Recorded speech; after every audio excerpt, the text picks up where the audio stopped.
Yeah. How's it going, everyone? This is the Anime Man. Welcome back to another episode of What We're Watching, the show where we look at the upcoming season of anime and I tell you guys and give you guys my first impressions and thoughts on the shows that I will be watching and the shows that I won't be watching. Sometimes these first impressions are purely based off of the information given, as I have no prior knowledge to it, or I have some kind of prior knowledge to it and I'm basing it off of that. Pretty simple. And at the time of this recording, the upcoming anime season is Winter 2020. That's right, it is the brand new season of the brand new year of the brand new decade. To think that anime would last up until 2020. We did it, boys. As always, though, we are over at livechart.me, who still hasn't sponsored me. I think you guys should by now. Looking at the Winter 2020 anime season going from January 2020 to March 2020. Now, I have, as always, taken out series that are continuing on from previous seasons. These are all brand new seasons that are starting from this Winter 2020 season. So, yeah, without further ado, let's look at the shows and see which ones we will and won't be watching. Alright, the first one we have here is Gotobu no Hanayome second season. Now, I am sorting this list, as always, in popularity order.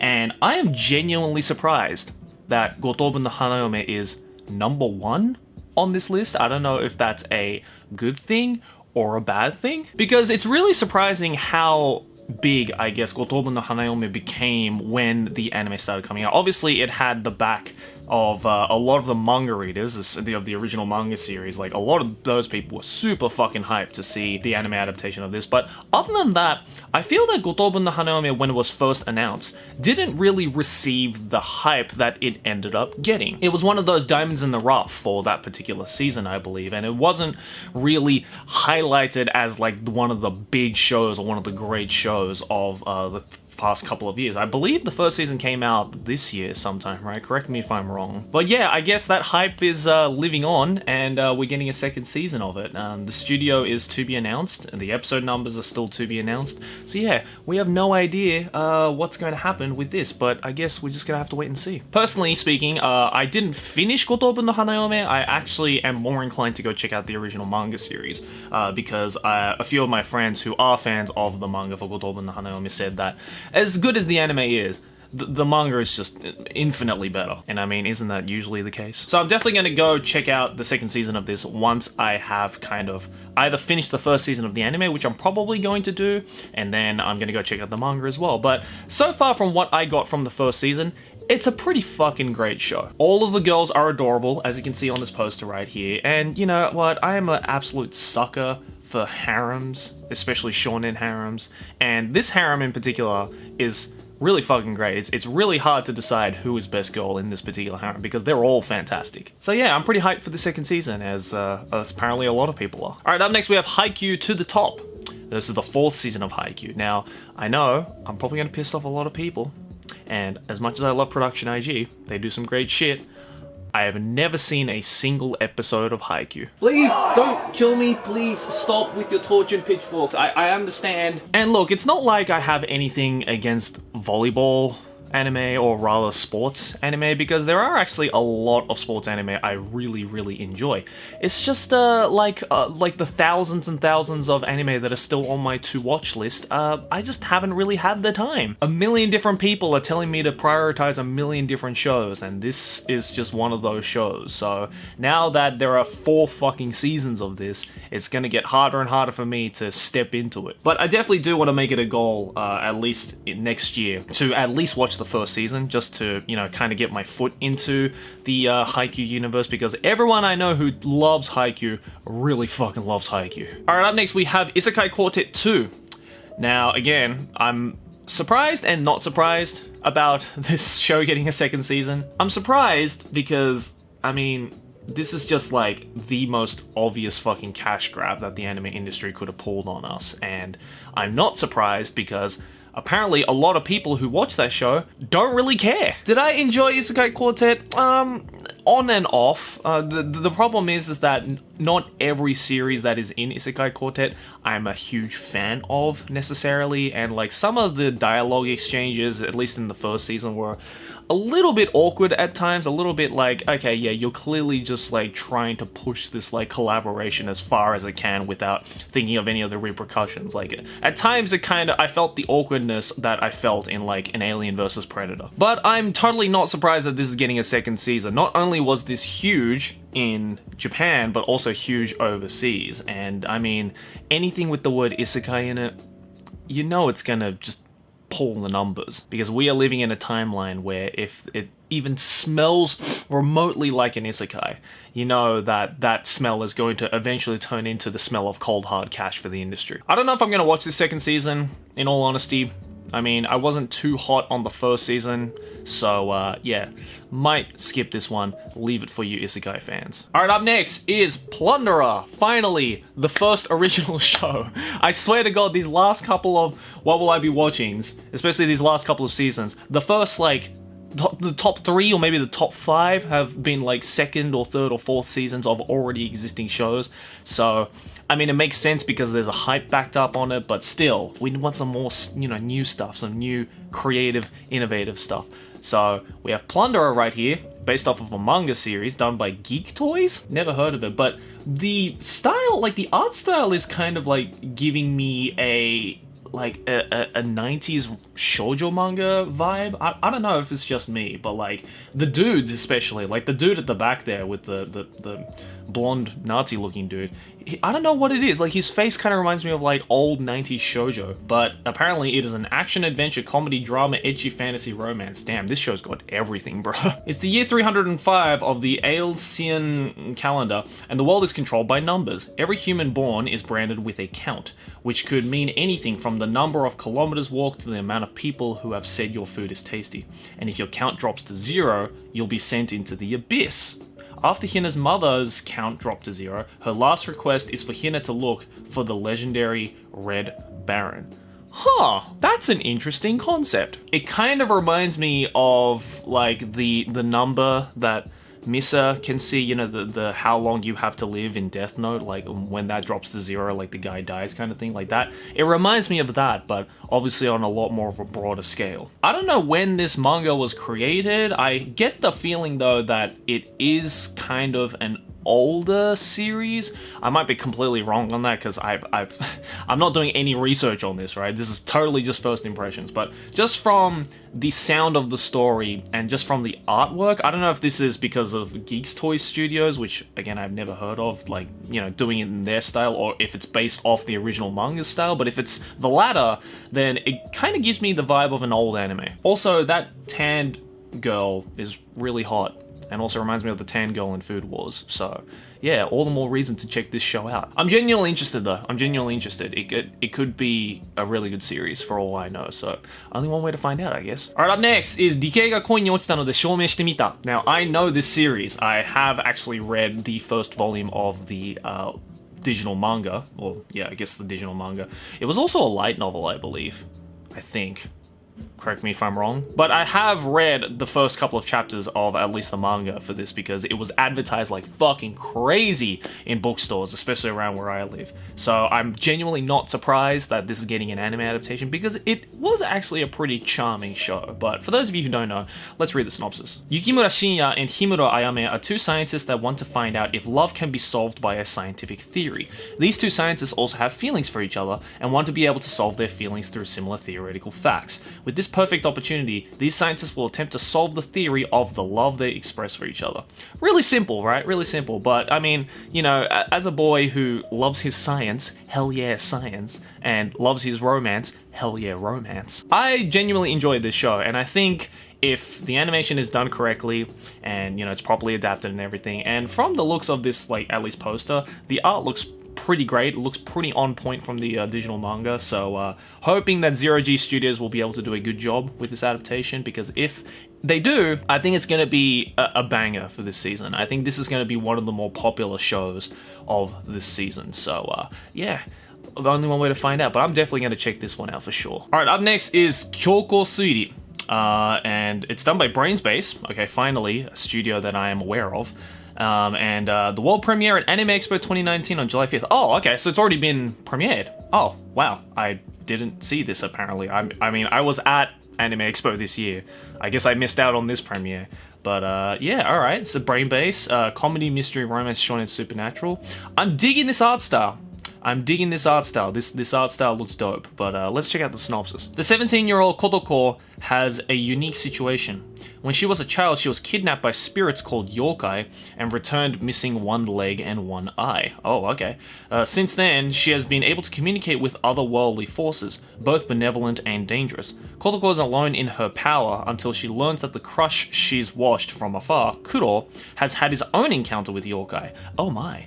As if being touched by the supernatural wasn't enough, Kuro's personal life is also in shambles. With their shared experiences and understanding, Kotoko and Kuro form a partnership to deal with mysteries, from ancient demons to the ghost of an idol. But for a girl who's used to dealing with spirits, winning love might prove to be the bigger challenge.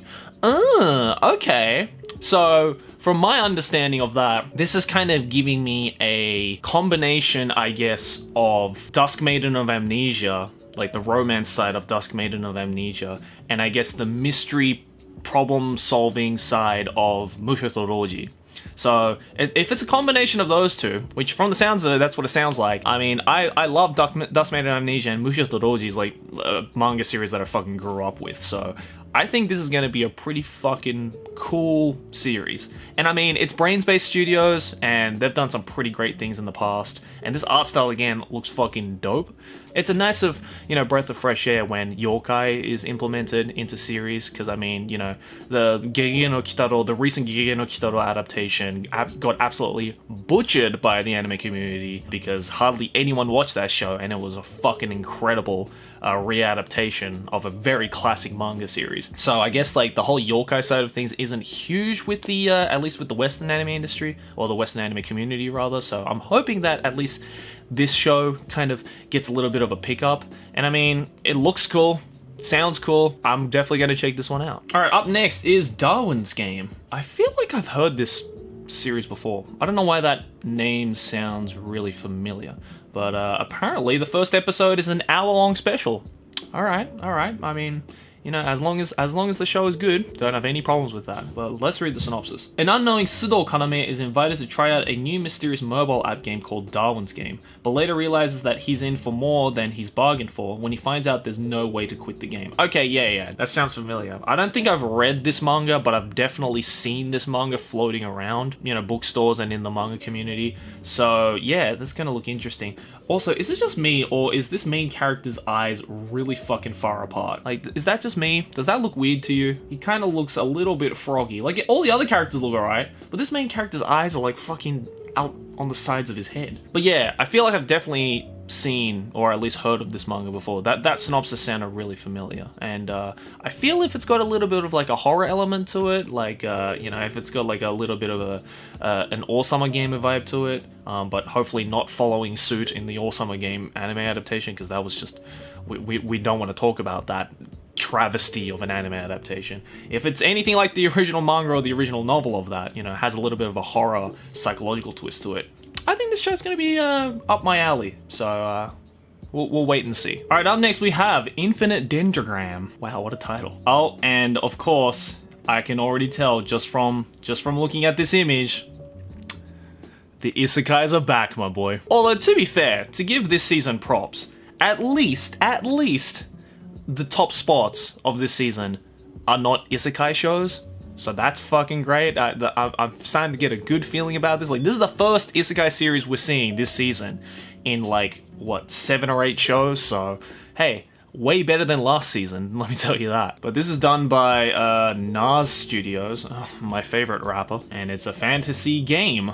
Oh, so it's legit gonna be one of those, huh? Alright, let's read the synopsis. In the year 2043, Infinite Dendogram, the world's first successful full-dive VR MMO, was released. Was it now? When was Sword Art Online set again? When was .hack set again?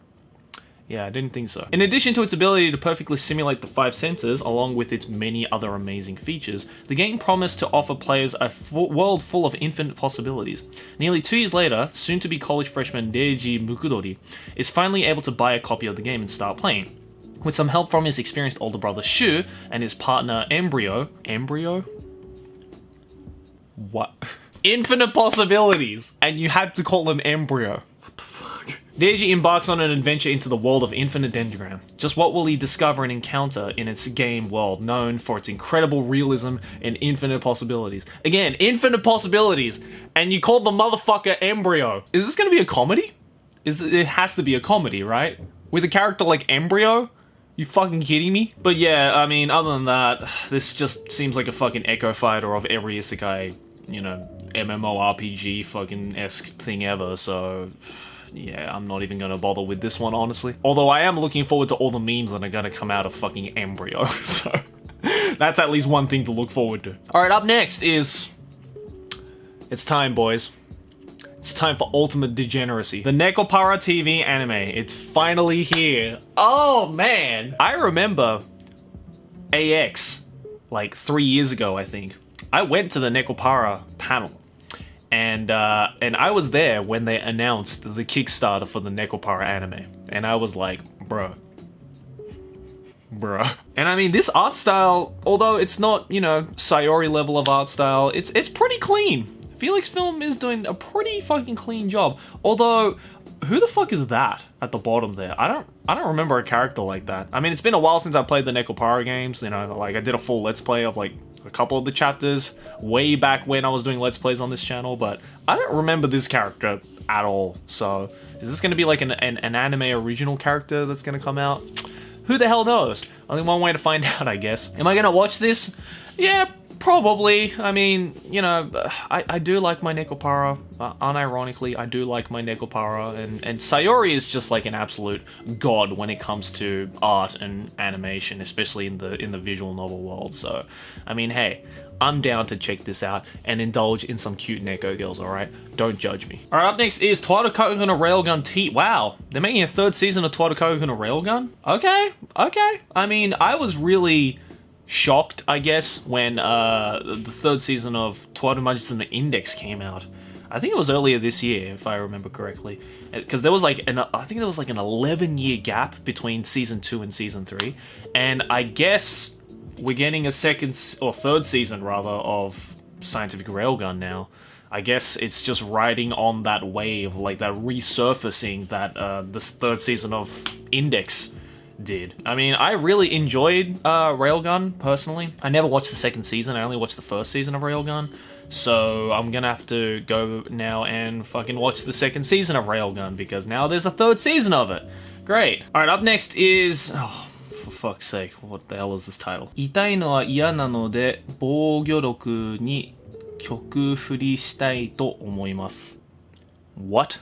Something about, I don't like violence, so I'm going to dedicate myself to defense? Something like that, I'm assuming? I mean, at least this goal is cute, and it's done by Silverlink. Again, a studio that I am aware of, but goddamn with these light novel titles. Kaede Honjo is invited by her friend Risa Shiramine to play a virtual reality MMO game with her. Oh my god, another one! Not just an MMORPG, another one of these fucking VR MMORPGs. Jesus Christ. While Kaede doesn't dislike games, what she really truly dislikes is being in pain. She creates a character named Maple and decides to put all her points in VIT to minimize pain. I don't know what VIT stands for, I'm guessing that's an MMO term. As a result, she moves slowly, can't use magic, and even a rabbit can get the best of her. But as it turns out, she acquires a skill known as Absolute Defense as a result of her pumping points into VIT, as well as a counter skill that works against special moves. Now with her ability to nullify all damage, she goes on adventures. So essentially,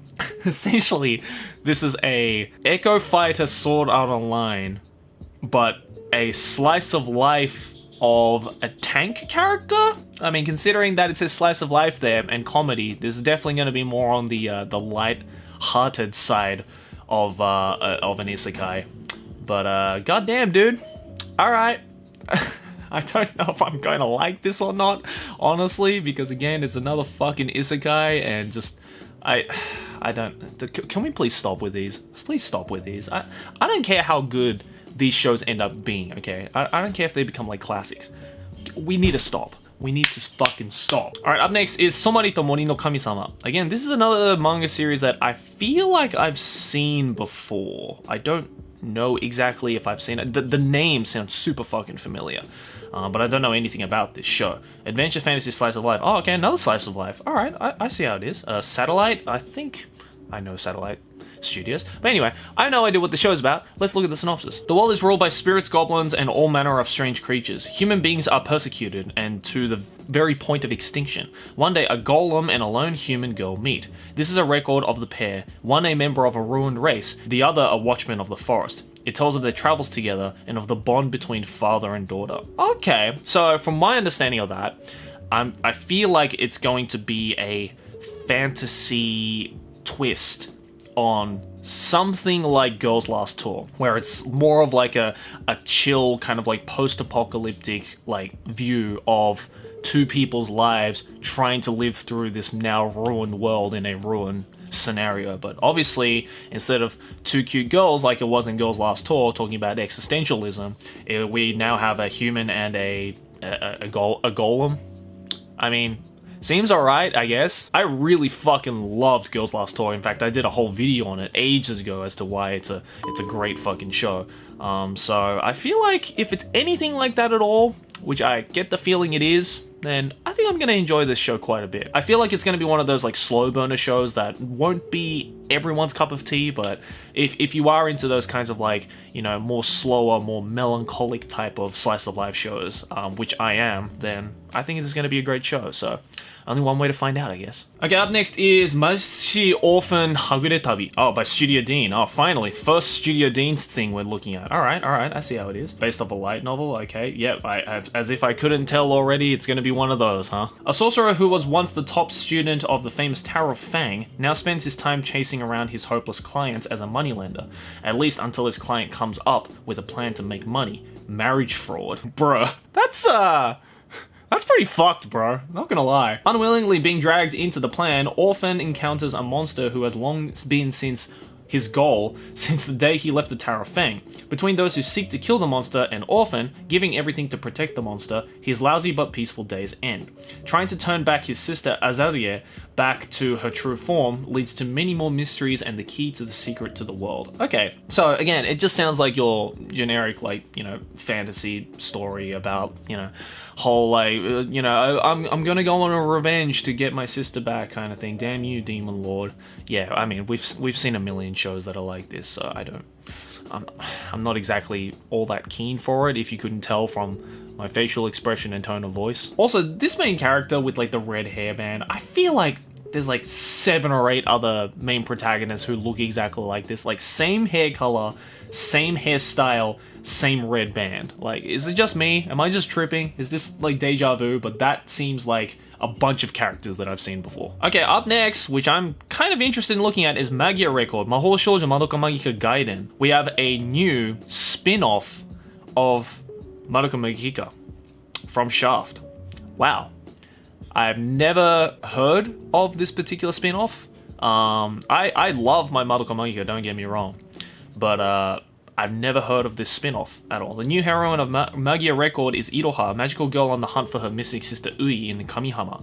Also in Kamihama is Madoka, who's searching for the similarly missing Homura. I don't know what else to say about this. I'm just surprised we're gonna be seeing more Madoka Magica in 2020. God damn, dude. Like, how long ago was the first Madoka Magica? Over 10 years ago, at least. I think it was like 2010, 2011, something like that. So it's gonna be weird to witness Madoka Magica in 2020. That's crazy to think about. But at least, you know, I'm glad Shaft is back with their shit. So hey, I'm down for that. All right, up next is Jibaku Shounen Hana Cocoon. Now, I have seen this manga being advertised fucking everywhere in Japan, and I'm honestly kind of curious because the art style, as you can see even from this poster here, is super unique.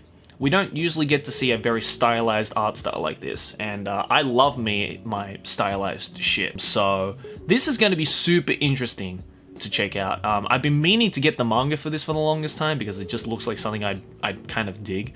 But yeah, I don't know anything about it, so let's go read the synopsis. Hanako-san, are you there? At Kamome Academy, rumors abound about the school's 7 mysteries, one of which is Hanako-san, said to occupy the 3rd stall of the 3rd floor girls' bathroom in the old school building. Now, for those of you who don't know, the story of Hanako-san is an actual thing in Japan. It is a thing that kids used to do back in school here, and it's very famous, so it's obviously basing it off of that. Hanako-san grants any wish when summoned. Yashiro Nene, an occult-loving high school girl who dreams of romance, ventures into this haunted bathroom, but the Hanako-san she meets there is nothing like she imagined. Kamome Academy's Hanako-san is a boy. Now, just from there, like, that's already like a cool little twist, which I'm honestly surprised this is a concept that has never been done before up until this manga. But, you know, I love me my yokai shit. I love me my stylized stuff, and I mean, dude, like, Lurch Studios is usually pretty good with doing some interesting art styles, and I mean, look at this. Like, this looks right up my fucking alley, dude. Like, I'd love a poster of this in my room, so I'm definitely going to check this one out because it looks kind of interesting. I think it's going to be a pretty successful series if enough people give it a go. Alright, up next is a series that I am so looking forward to this season, Dorohedoro. Now, this is based off a manga series by Hayashida Q, and it is a fucking great manga series. But, much like how I felt about Beastars this season, the art style for this is super sketchy, which means that it's really difficult to turn into an anime with like a lot of movement because the art style is so ingrained in like stillness, I guess. So once I heard though that this was getting an anime adaptation, I was like, ooh, I'm super fucking nervous for it because it can easily go in a good direction like it did with Beastars, or it could go in a bad direction like it has with a lot of anime adaptations. But seeing that Mappa Studios is taking care of this, I think this is going to end up being a pretty good anime adaptation. But let me read the synopsis for those of you who don't know. In a city so dismal, it's known only as The Hole, a clan of sorcerers has been plucking people off the streets to use as guinea pigs for atrocious experiments in the black arts. In a dark alley, Nikaido found Cayman, a man with a reptile head and a bad case of amnesia. To undo the spell, they're hunting and killing the sorcerers in the hole, hoping that eventually they'll kill the right one. But when N, the head sorcerer, gets word of a lizard man slaughtering his people, he sends a crew of cleaners into the hole, igniting a war between 2 worlds. Yeah, so super dark, gritty horror fantasy, and I mean, you know, I love me my dark fantasy, I love me my horror, I love me my gritty shows, and Dorohedoro is a fucking awesome manga series. So I'm really, fingers crossed, I'm really hoping Mappa does a good job with this. I mean, Mappa's done a pretty good job with anime adaptations in the past, so I'm praying to Mappa Jesus that they nail this one, because if not, I'm gonna have to go and read the manga. I mean, I already did, but I'm gonna have to go and read it again just to cure my sadness. And last but not least, we gotta talk about this show right here, Ishizuka Reviewers. This, the fact that this is getting an anime adaptation has blown a lot of people's minds, and it didn't so much blow my mind because I reviewed this manga like 6 months ago, so fucking hell, anime community, get on your shit. But judging from, I guess, the huge underground fan base of this particular manga series, and I'm one of those people, I am genuinely not surprised that this got an anime adaptation. But I am also surprised that this got an anime adaptation because it gets pretty raunchy. Although it's absolutely hilarious, it's more comedy focused than it definitely is ecchi focused. There are some pretty adult jokes in here, and there are just like some straight up scenes that are pretty adult. So I'm genuinely surprised that this is getting an anime adaptation at all. But let me read the synopsis in case you don't know. Beauty truly is in the eye of the beholder, from elves to succubi to cyclops and more. The Yorino Gloss reviewers are here to rate the red light delights of all manner of monster girls. The only thing is, they can never agree on which species are the hottest. Yeah. It's a pretty messed up show just from that synopsis. But the one thing I do really appreciate from Passion Studios is the fact that they managed to maintain as much of the original art style as possible, because the original art style for this manga is so fucking stylized. It's so, I guess, unique and rough around the edges. It's not like your typical, you know, manga art style. And I'm glad that at least from the look of this poster, they're maintaining that look and feel of the original manga, and that's always important in my eyes, especially if you do have an original source material that does have an interesting or different, unique art style from the rest of them. But hey, if this is anything like the manga series, I think this is going to be a fucking hilarious show, and I feel that what's going to make or break this show in particular is the voice acting, because a lot of what makes this show funny is the dialogue, and I guess the delivery of dialogue, the delivery of the jokes. So if they can get some fucking great voice actors in this, then I think this is going to be a pretty great show. But guys, that's going to do it, I guess, for this episode of What Will I Be Watching for the Winter 2020 anime season. There are a lot of shows that I'm looking forward to, a lot of shows which I'm just like, eh. But one thing I am quite interested about, or I guess surprised about, is I guess the lack of isekai in this particular season. I mean, I just feel that these last couple of seasons were just riddled with isekai, like at least like 4 or 5 isekais per season. But from what I saw, there are only like, what, 2 this season? At least, you know, 2 notable ones that made it onto this list. So hey man, I'm pretty surprised about that, in all honesty, and I guess we're gonna have to see if any of them are decent or anything. At least for me though, the shows that I'm definitely keen to check out is Ishizuka Reviewers, Dorohedoro, Nekopara, Kyoko Suidi as well looks really fucking cool, and even Plunderer. I might check out Plunderer because that looks like a genuinely interesting show. But yeah, a lot of great, interesting looking shows coming out starting the new decade, so hey, seems like it's going to be a pretty decent season. But guys, let me know, I guess, in the comments below what you will be watching or won't be watching for the Winter 2020 anime, and let me know of any of the anime series that I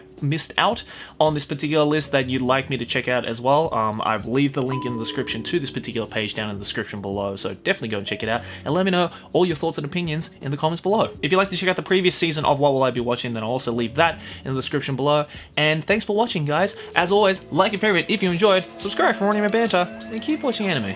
Johnny!